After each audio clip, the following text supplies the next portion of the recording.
I want you to think back to a very specific, deeply uncomfortable moment, We all have one of those. right? A time when someone you really care about, a close friend, a partner, maybe a colleague, came to you in the middle of just an absolute crisis. Yeah. They were hurting or completely overwhelmed, and you did what, you know, any good friend would do. You sprang into action. You tried to save the day. Exactly. You offered the perfect advice. You mapped out this beautifully logical five-step plan. You did absolutely everything in your power to help them out of that hole. Mm, And instead of thanking you, they just, like, pulled away. yeah. They shut down. Or they got intensely resentful. Yeah. They snapped at you. And you're just left standing there, Mhm. completely bewildered, thinking, wait, what just happened? I was only trying to help. It's a devastating paradox when you first realize it, isn't it? It really is. And that's what we are getting into today. Why is it that stepping in to fix a problem for someone else so often backfires completely? Because, based on the source text we're looking at today, jumping in to fix someone is often a profound act of judgment disguised as an act of love. Which is so hard to hear, right? Because we are conditioned to equate helping with caring. I mean, we genuinely believe that stepping in to resolve someone else's crisis is the ultimate demonstration of loyalty. Right. It feels noble. Exactly. It feels noble on the inside, but when you unpack the mechanics of what happens in a relationship, when we assume the role of the fixer, it completely turns that assumption on its head. The urge to fix is incredibly alienating on the receiving end. Okay, let's unpack this, because today's deep dive is all about uncovering the hidden dynamics and, frankly, the surprisingly selfish origins of why we rush to solve other people's problems. Yeah, and to be clear, the goal here isn't to say we should just walk away when people are suffering. No, not at all. It's about redefining what it genuinely means to offer support without implicitly telling the people we care about that they are fundamentally broken. So let's start with the actual structure of an intervention.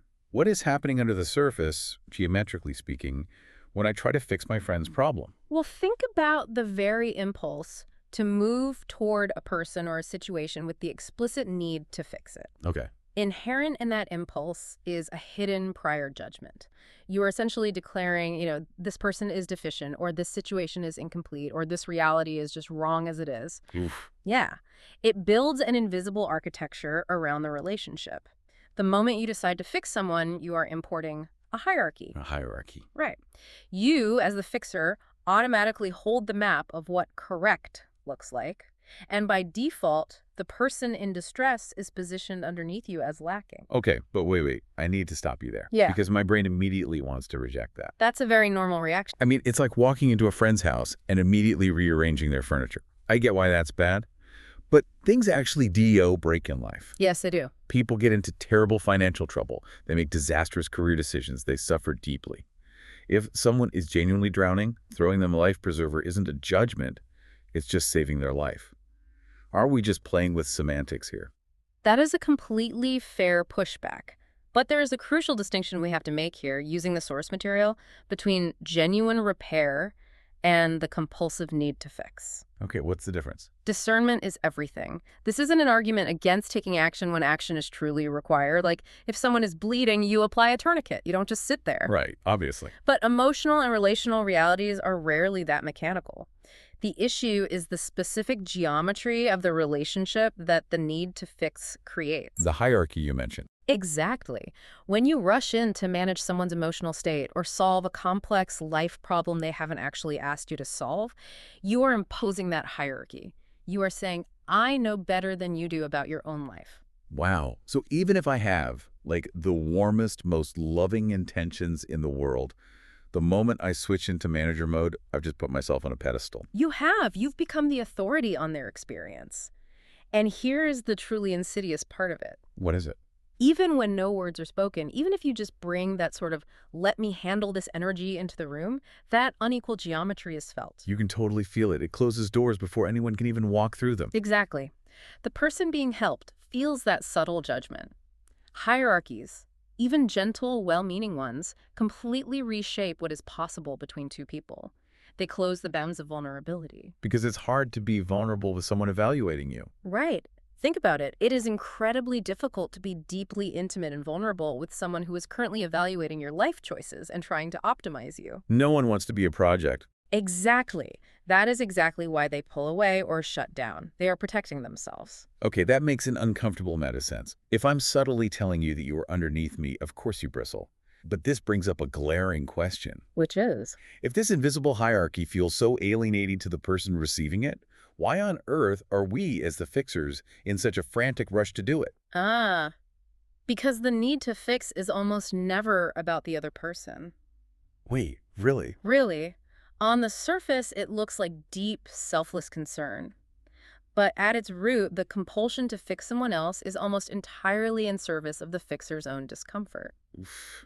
I'm squirming in my seat a little bit because that feels deeply true, but man, it is hard to admit. It's universally difficult to admit, but think about your own physical reaction to someone else's pain. When someone you care deeply about is suffering or their life is chaotic, it creates intense anxiety inside of you. Totally.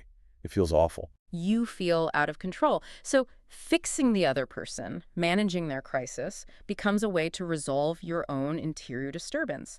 You are essentially using the other person as a tool for your own emotional self-regulation. That is wild. It's exactly like a car dashboard. How so? Like the check engine light comes on in my car because my friend is crying in the passenger seat and my anxiety is spiking. Right. But instead of looking under the hood of my own car to see why I'm panicking at the sight of tears, I reach over and start frantically tinkering with their engine to make my dashboard light turn off. That is a perfect analogy. And what's fascinating here is how we confuse a signal for a command. Say more about that. So my discomfort is real, but I'm misreading the dashboard warning light. Exactly. Your discomfort in that room is very real, and it is valuable information. It's a signal asking you to slow down to pay attention. But the compulsive fixer treats that internal discomfort as an absolute command to act immediately. We convert the signal into motion. Right, before the message has even been received. And the danger there is that you're solving for the wrong variable. Because I'm just trying to make myself feel better. Yes. When your primary unconscious goal is just to relieve your own anxiety, you completely miss the actual nuance of the other person's problem. You slap a Band-Aid on the surface disturbance, restore order to the room, but you leave the root of their pain totally unexamined. Which basically guarantees that a brand new identical surface problem is going to pop up again later. Exactly. You haven't helped them heal, you've just temporarily hushed them. Okay, so we're slapping Band-Aids on people to quiet our own internal panic. I want you, the listener, to really reflect on that. When chaos happens around you, are you fixing it for them or simply because you can't tolerate the tension? It's a tough question to ask yourself. It really is. But here's where it gets really interesting. Why is sitting with that tension so impossible for some of us? Where does this intense reflex even originate? To understand that, we have to look at the psychological roots. The source material explores this concept of the fixer's wound. The fixer's wound. Okay. Yeah. For many people who are chronic fixers, this intense reflex was forged in childhood environments where love and safety were conditional. Conditional meaning. You had to earn it. Right. It was an environment where to be loved meant being acceptable, and being acceptable meant being fixable, or ideally not broken at all. So we're not necessarily talking about traditional abuse here. No, not necessarily. It could just be an environment where messy emotions weren't tolerated. If you were sad or angry, you weren't met with curiosity, disorder was not held, it was corrected. Like, stop crying, here's a toy, go to your room until you can be pleasant. Precisely. Pain wasn't witnessed, it was managed away. And a child's brain learns a very specific survival lesson from that. The only safe way to exist in a relationship is to manage what is wrong. So you become the hyper-competent peacekeeper. Yes, because if you stop fixing, your own internal disorder might suddenly become visible. And if you grew up learning that being messy means losing love, then being perfectly still while someone else is struggling feels terrifying. It feels like impending abandonment. Exactly. There's this profound quote from the text that sums this up perfectly. Helping is safe. Being helped is terrifying. Wow. Helping is safe. Being helped is terrifying.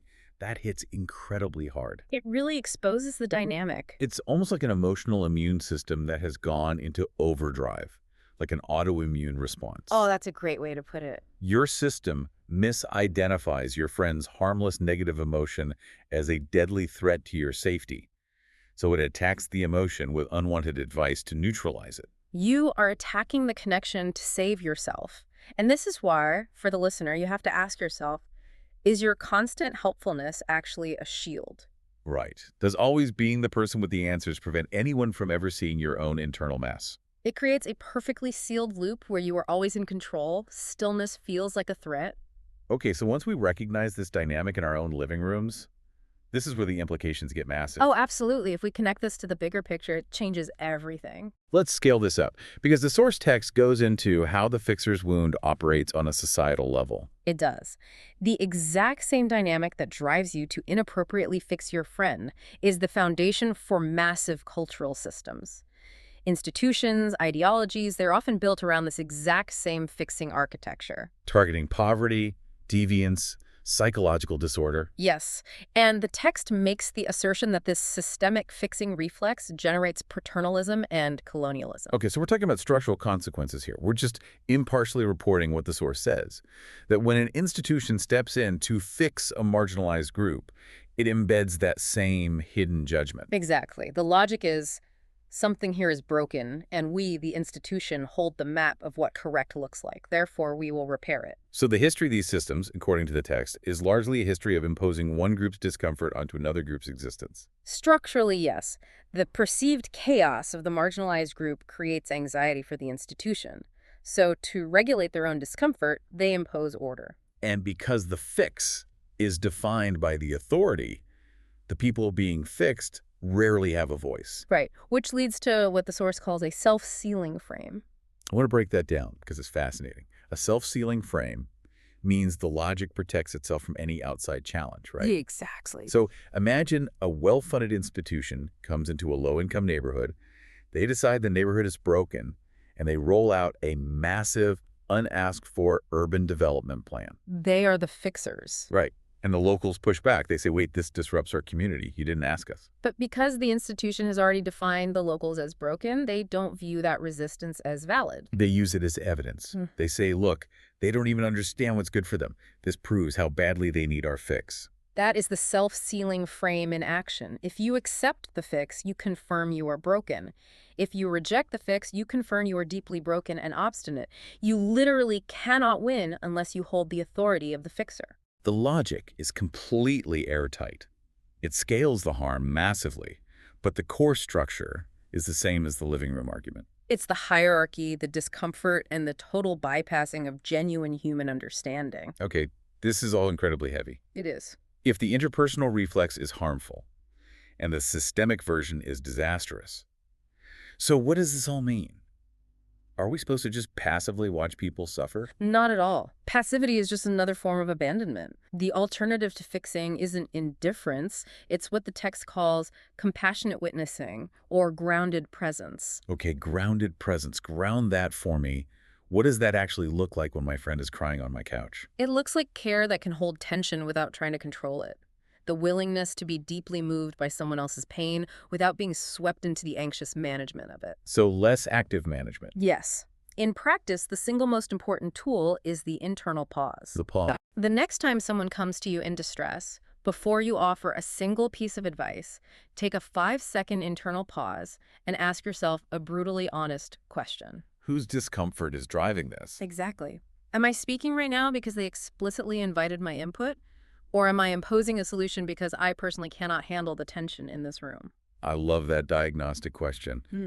But practically speaking, how do you survive that pause?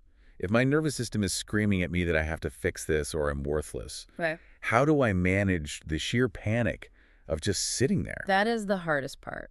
You survive the panic by acknowledging it internally. You literally say to yourself, I am feeling incredibly anxious right now. My urge to fix this is my anxiety talking. So you name it to detach from it. Yes. Naming it regulates your own nervous system, which then allows you to return your full, unanxious attention to the person in front of you.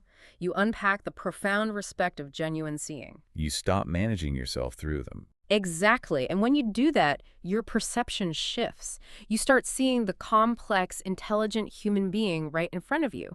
Because people in pain often possess the internal intelligence for their own resolution. That is a huge paradigm shift. Trusting that the compass is inside them, not me. Yes. When a fixer rushes in, The person in distress now has to manage the fixer's solution on top of their own pain.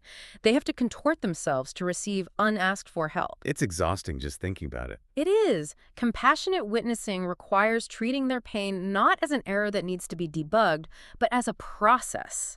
There's another great line from the text.